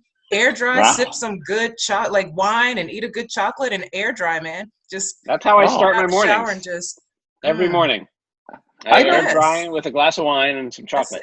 You got I don't think in my delicate 54 years, Elliot, Mm-hmm. that I've ever air dried. Treat yourself. Oh, my friend, you're missing out. You are missing. Well, here's the deal. Wait, what's the point? Why there's towels where have been invented? What's the point? Yeah, Angela? I mean, towels are great. I mean, I love cotton. Like, I mean, I don't do that whole like, oh, my sheets are 300 thread count. No, hike that thread count up. I like good cotton, good fabrics. But sometimes you just got to pat a little bit with your towel and then just let it go. Let it go. Let it go. Here's the deal. So with my new house, the bathroom's being fixed, but there's a little house in the back that has a shower that I'm using. So tomorrow, and the neighbors can see in my yard. They can see. Tomorrow, my blinds stay open. I'm going to go to that shower. I'm going to get as wet as a grown black man can get. And I'm going to slowly sashay back past the mulberry tree. And by the time you get back in the house, you will be dry, and then you won't have any of that like towel abrasion, and so you'll feel very soft, very very soft. I don't want some good lotion too. I'm a little curious when you say as wet as a black man can get. Do black men? Are you guys like ducks? 38% wetter than white men. Where the water just kind of slicks off you? No, we get 38% wetter than white men. We absorb water. We absorb it. Yeah. Oh, cool. Yeah. You'll be extra Our wet. skin's more porous. Yeah. We're more porous. We're porous people. I know everything about skin, y'all. I'm a skinologist. I know everything about skin. Yeah. Speaking of lotions. Thank you, Judge. Yeah, Judge Elliot. I'll allow it. Angela, I went to South Africa a few years ago, and you were talking about lotions a minute ago. I have never seen so many lotion commercials in my life. Do not be ashy, my friend. Do not be ashy. Not in South Africa. But I've never seen like every second commercial was a lotion commercial. Seriously. Like lotions I've never heard of. I got to go over there and get some lotion, girl. I should have brought back a bucket of lotion. You got to do it. I've never. And don't be cheap with your lotion. I've never been a lotion guy, but now that I'm washing my hands 75 times a day, I need something. Yeah, I need something. Not me. I like to keep them rough. I keep them as rough as possible. Just ready to go. Just in case I got to get in a fight. You got like two cents. Yeah, you got to make sure that you can like rough edges on wood at the house. You don't know when you need to do something like that. And I don't often walk around with sandpaper, so I've got the hand. So I can just back of the hand, the knuckle works great. I'm not trying to judge Melissa on her shoulder action, but I'm guessing you have a very lotioned up upper arm. I'm guessing you lotion those upper arms up. Kill them with the shoulders. I'm a slightly olivey Italian skin, kind of like I get greasy. You're naturally greasy. I'm just greasy. Damn, right here. That's what I was thinking when you said you weren't a lotion person. Well, we're just greasy. You make your own. We're black. We're not. No. Did you notice we were sitting out the lotion part of the conversation? Right. Yeah, I actually saw confusion on Melissa's face when I was talking about all that lotion. I saw her looking at it like, what? Why would you? I make my own lotion, she said. My last name is Juergens. Melissa Watson Juergens. Juergens. That's right. No, I think I never really thought, maybe I don't watch enough television when I'm traveling. I never thought about watching the commercials. I wonder what I missed. I Lotion. love Great. commercials Yeah. in other countries. Oh yeah. Oh, And yeah, now I yeah, can't it's best. travel. If you're in Paris, like all the commercials are like naked people. What? Really? Yeah, it's great. You got to get over to Paris. Yo, check out You got to Paris. get over there just to see naked people. Oh, commercials. We don't My- have naked people. my Can't see except other- for when except for when you get out of the shower. That's By the right. way, That's it. which brings me to my second low end meal. It's in Paris. Ooh. You have to Oh. go. No, I'm just joking around. Oh, you son of a gun. It's in was Monaco. believing you. Go to Monaco. You have to Oh, Get yourself yeah, very low You have to end. be carried to Monaco, Get piggyback yourself- all the way to Monaco. Get yourself to Saint Moritz. There's a little sandwich shop, a sandwicherie. Mm. So Dan, we've mentioned green eggs and Dan, but we haven't actually talked about it. Tell us a little bit about your podcast, which I've listened, I think, now to all of it and have enjoyed it all. I think it's Thank you it's so great. much, It's Elliot. probably I one, appreciate it. probably one of my favorites. I love it. So Green Eggs and Dan is a passion project, a labor of love. It's a podcast where I interview interesting people, either actors, writers. We've had Hassan Minhaj. We've had Barry Weiss from the New York Times. We've had my friend Matt Katz from NPR, who's a war correspondent. We're going to have Padma Lakshmi the next season. We Nice. interview exciting people and just about their relationship to food. And every episode starts with an actual picture of the inside of their fridge. So we get to roast their fridge and see what the hell is going on in there. And it's just really fun because I don't care about your career. I don't care what you've been up to. All I care about is like what your relationship is to food. And it's even if your relationship to food is that you have no relationship to food, that, there's a lot of fun to be had there as well. So that's the podcast. Yeah. It's so much fun. It's my favorite thing that I do that I lose money on. That's kind of how I am on this. Yeah, it's a passion yeah. project. Yeah, it's Passion a projects are the best. project, Yeah. No, it's fun. No, I really enjoy those conversations, and I think because I enjoy food so much. I was saying to Gary before we let everybody else into the Zoom that I don't know if I totally consider myself a foodie, but Gary said I was a fooder. So like I'm not, because I think you are a foodie. I mean, I've listened to your show. You are a true foodie. I really love a great meal, and but I don't know that I love cooking. I don't know that I just don't know if I've elevated myself enough to be a foodie. Maybe I'm too self-conscious about it. I mean, have you ever had a moment where you've eaten something and you've closed your eyes and you're just like, oh my God, this is amazing? Yes. Yeah. Well, then that's all you need. You just need to have that I'm a appreciation. foodie. You're in. You're wrong. I'm in. Uh-oh. As long as you can, I don't care what it is. As long as you can take a bite of something and it transcends you, and you just like, you feel something, and it makes you feel the feels. You're in. That's all. That's all it needs to be. Yeah. Oh, no. Sorry, Gary. The first time I had foie gras, I kind of felt that way. So, you're in, dude. And then You're in. I had too much of it, Oh. and then I felt a different way. But but I should, look. I don't know if I should tell this story now or if I should save it for when you inevitably have Gary and I on your Okay. show. Yeah, give it to me. All right. Because you always ask, what was your favorite? What is your favorite high-end dining experience or something like that? Yeah. Right. So a few years ago, my wife and I went with some friends to Tuamek. On Ludo Lefebvre's restaurant in Los Angeles. Yeah, in Los Angeles, and I was excited. I had had some of his food before, but I had heard about Tuamek, and I thought this sounded really interesting and exciting. And some friends brought us there. It was a birthday, and we weren't paying, so that was great. Oh, even better. Even better, because that's also a very expensive meal. Yeah. And so we got the whole. I actually have the menu up on our bulletin board still, and we had, I don't know, I think 6 courses. We got like the supplemental course, and we had the wine pairing all the way through.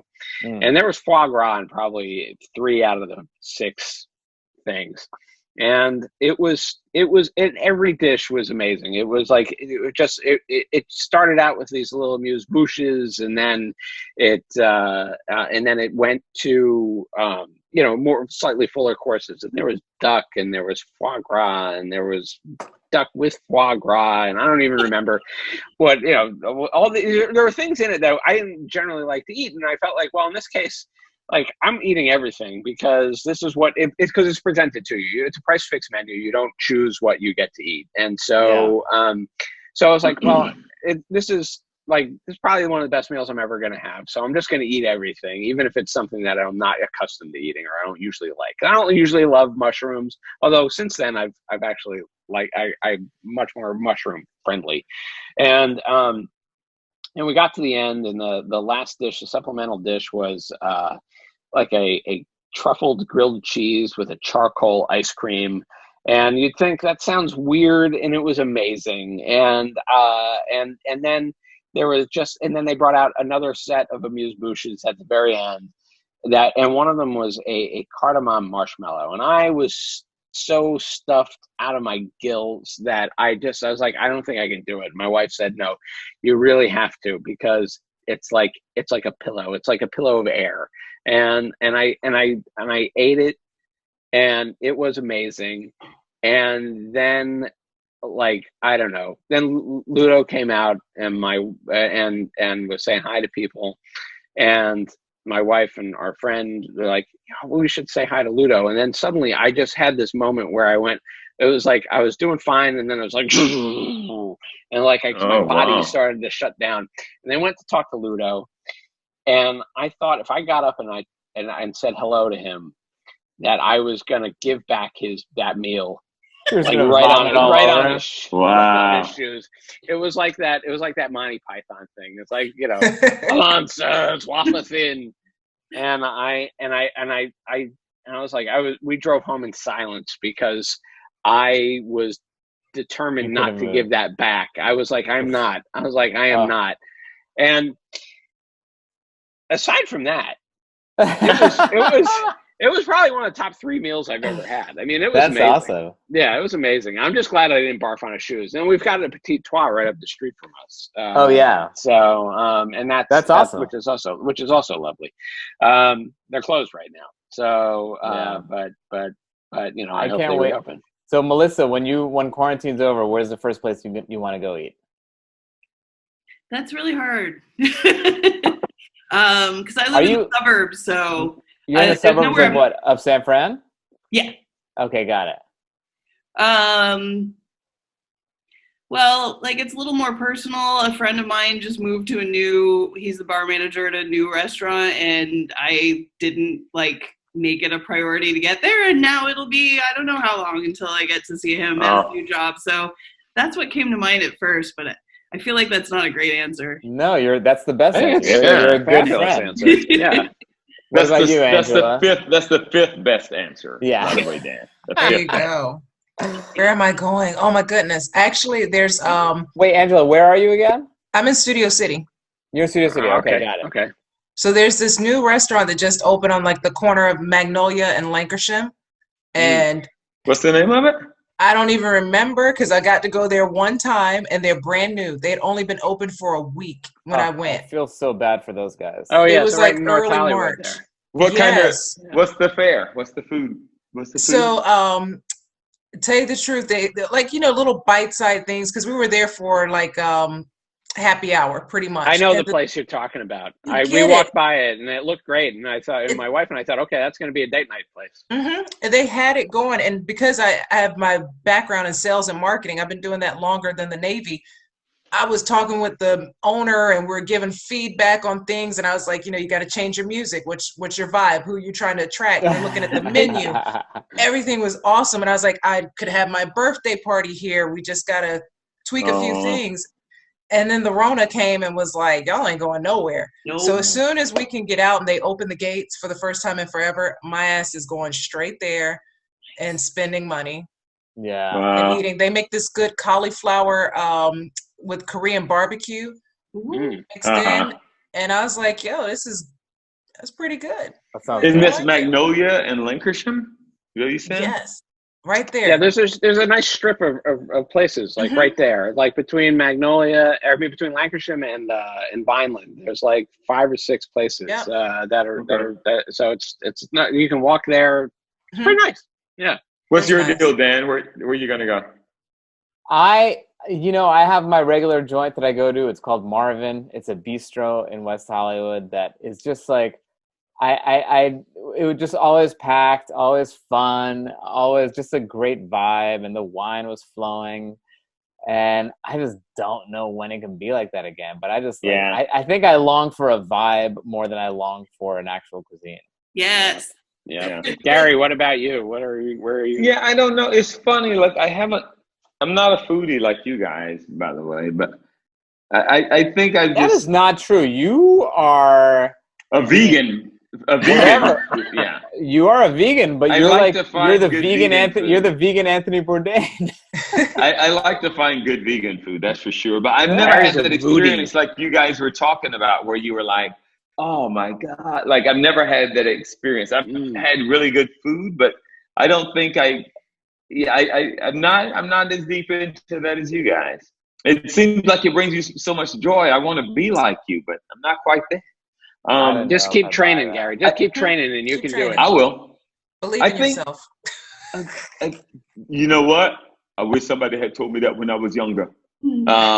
Sorry.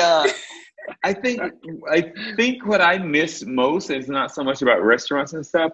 It's the idea of just being able to do anything on any given day. Yep. It is not like a certain place that I want to go to or a certain friend I'd like to see. It's just the idea of that being able to do anything at any time. So I think that's it, but not so much a place though. Yeah.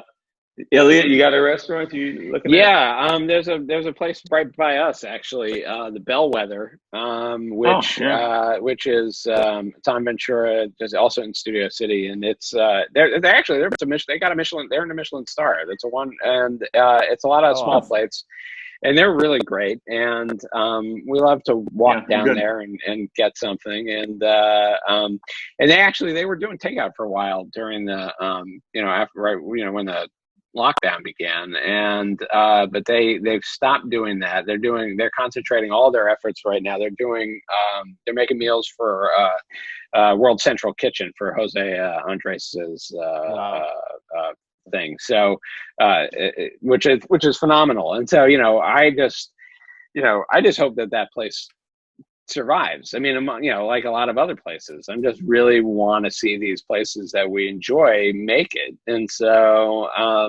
Gary and I were talking about our friend Souther in New York. Our friend Souther too. He's got 5 bars now, I think, in New York. So he's got Amore Amargo and Honeybees. I don't know. He's got a bunch of places, and so and Amore Amargo it's an Amaro bar. It is like that to me is like I that is heaven to me. I want to go there, and I didn't get there, and I really am praying that it survives, and I can eventually, when this all lifts, I can get there. And so mostly because I know there's so much blood, sweat, and tears that goes into these places from the people that run them, and the people and that it would be a tragedy, I think, for those people, but also just for us, just generally as as humans, to not have these places, because so much of our time, we go out, you go out to celebrate, and absolutely. and especially when it comes to cocktails. I mean, there's such a difference. I don't think there's anything in life that is more context dependent, where you can have a martini at home in a nice glass, but it's just different when you're sitting at a bar and a bar at a steakhouse and getting that martini. I don't know, a bar anywhere, just with the lighting right and the vibe and the people. I mean, there's a martini. My favorite martini is at a bar in New York called Employees Only. If they have a martini called the Provençal, which is it's a lavender infused martini. Oh, And it is so delightful. But I have a feeling that if I actually did it and like had it in my own home, it would be 1/1,000,000th of what it's like to have it in that vibe. So yes, I'm with you guys. I hope this stuff is over. Yeah. Way Have you sooner been to rather the than later. Have you been to the employees only in West Hollywood? Yes, I have. Yeah, it's really good. Yeah, it's very Yeah. very good. Yeah, it's really. Very In fact, I was supposed to have my 50th birthday party there. My wife had arranged a surprise party for me there, and then this happened. And Hey, surprise! Yeah. So, but I mean, it's so, it's such a bummer because we went there. I think we went there last year for my birthday, and I had one of the best cocktails I've ever had there. And I just enjoyed just being, there's something great about being in that space, especially like as someone who really appreciates cocktail. Yeah. There's something about watching people who are really at the top of their craft making great drinks that I just really appreciate, and which as a drink maker that I aspire to. I hope to reach that level one day. Hey, what was that cocktail that you had? That it was called the Billionaire. I think it was the Billionaire cocktail, and it was a bourbon based cocktail. I think bourbon and I think I'm trying bourbon. I don't remember what else was in it, but there was an absinthe rinse in it. Anyway, it was pretty spectacular, and you would think with all the ingredients in it were not things there wasn't anything in it that was totally outrageous, like that you wouldn't make. Like I've seen plenty of cocktail recipes, like mix in 2 ounces of popcorn infused bourbon, and it's like I'm never going to do that. But this thing was like, it was stuff that I have. I think I have in my bar. Most of it I have in my bar. But I was like, I know that I am never going to get it that right. And it's like what you were saying about that martini. It's like there's something about being in the hands of someone who really knows what they're doing. That is just different than what I can do at home. So there's something about the vibe. And the experience of being there. Yeah, totally. Yeah, absolutely. I think I just killed a mosquito. All right. On that note. So, well, I think honestly, I think we've kind of reached the end of the line. We've gone way longer. Thank you, Zoom. We've gone way longer than the 40 minutes that I thought we were going to get. So. I will say this as we'll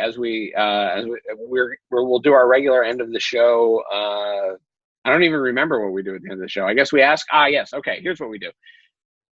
We ask our guests, what do you got coming up? We ask their socials, and then we say our goodbyes. So I'm going to start with our listener guest. Melissa, what do you got coming up? Where can people find you on social media? What do you want to plug? When you say what do you have coming up, the thing I've been telling people is like, well, I bought this like Indiegogo alarm clock, and that won't ship till the fall, so I've got that. Okay, all right, good. Good.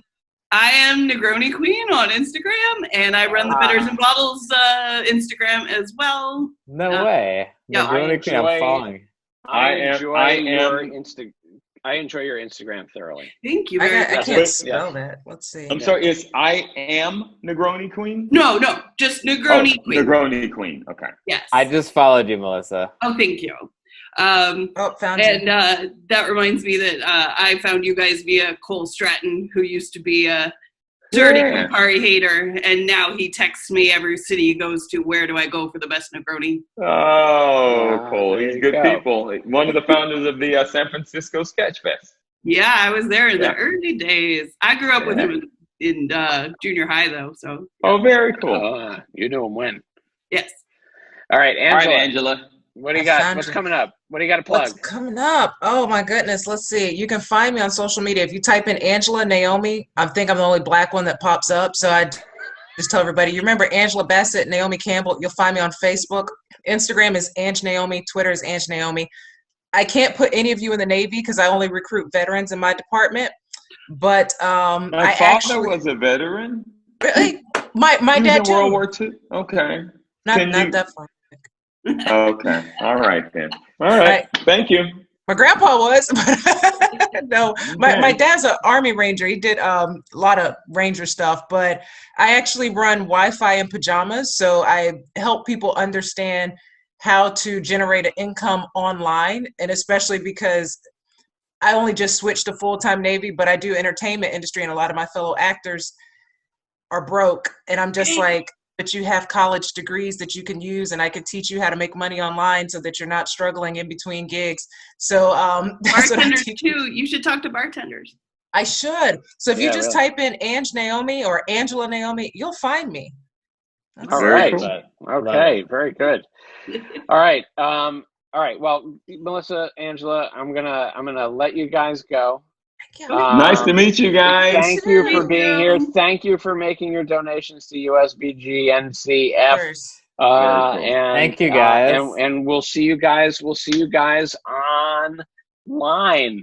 Absolutely. All right. Pleasure chatting with you guys. Bye. You too. Bye. Yeah. All right. Now, do we talk shit about them, or? Yeah. No. I hate everything. They were very nice. I like those people. They were very delightful. nice, and they added a lot to the show. Yeah, which which is always a lovely surprise. Dan, what do you got coming up? What do you want to plug? Well, hopefully what I got coming on is what Gary's got coming on, which is we're going to be on The Crew on Netflix, hopefully coming out. I think we were supposed to come out in September. We might be able to still do that, hopefully. It's possible. Other than that, I'm trying to do a lot of stuff, in quarantine in my parents' house. Follow me on Instagram at StandUpDan. I do a lot of cooking stories and stuff like that. And then just a lot of little things with your folks in the background, which are ridiculously hilarious. Really funny. Fantastic. And my podcast is Green Eggs and Dan. Please listen to it. It's very, very fun. And is it the number 7 food podcast in America? Number 1 food number podcast 1 in America. Okay. What was that movie that you were watching with your parents? So my parents and I were watching Homeland, the series. And there was a gratuitous sex scene, and I happened to take my camera out and filmed the scene, their reaction, my reaction. And I posted it on the interwebs, and long story short, people went crazy. It's been about a month and a half or 2 months, and that thing is up to 8 million views right now.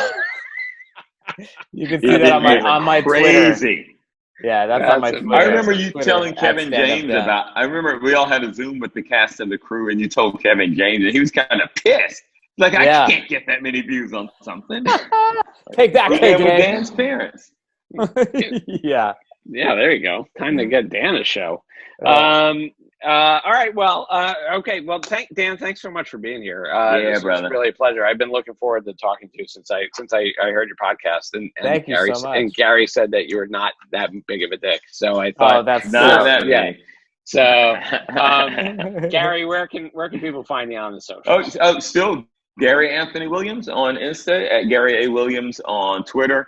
And right now, I just finished day 60 of acting alone at home with friends who are also acting alone at home. Oh my God! So and funny. Dan did one of the almost earlier ones, I guess, which is hilarious. So I'm go still back waiting. and find that episode. I'm still waiting for my video. All right, you'll get it. That I can act to. So even though I'm terrible. Bad connection, Elliot. We can't hear you. I don't know what you just said. I don't know either. I don't know either. That was really horrible. Hey, Elliot, plug yourself. Yes, you can find me on Twitter and Instagram at Elliot Blakey, LLIOTBLAKE. Much more active on Twitter than on the Insta, but I'm busy running the Daydrinking Instagram, which is at Daydrinking with Gary and Elliot. You can find us on Twitter at Gary and Elliot. You can email us at daydrinkingwithgaryandelliot@gmail.com, and you should just whatever, just tell us how you're feeling. We want to know. And you can find my book, which I had mentioned before, Create 100 Cocktails, a home bar guy's deep dive into the art of cocktail creation, on Amazon in print and as a PDF on Gumroad. You can find our t-shirts, Day Drinking with Gary and Elliot t-shirts and various other paraphernalia at teespring.com/daydrinking. And the proceeds from every sale are going to go to the U.S. Bartenders Guild National Charity Foundation COVID-19 Relief Fund. And I think that covered it. You covered it all. I think that's enough. I think that's enough. That's plenty. I think that's plenty. That's Elliot, plenty. thank you, buddy. Thank you for making this all work. Thank Dan you. Ahdoot, I know pleasure. you're at your family's home, but you're far away from your LA home. So thank you for joining us here today, man. Of course. Yeah, thank you so much, Dan. Yeah, thank you guys. Thank you so much. I can't wait for us to do this in person.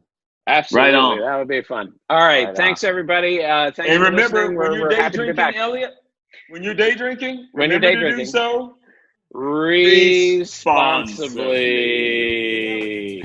There we go. Now we did it, and now we're out. That was the drunkest you both have sounded this whole. Yeah. Bye. Elliot, get us off of this thing. All right. All right. Bye, everybody. Bye.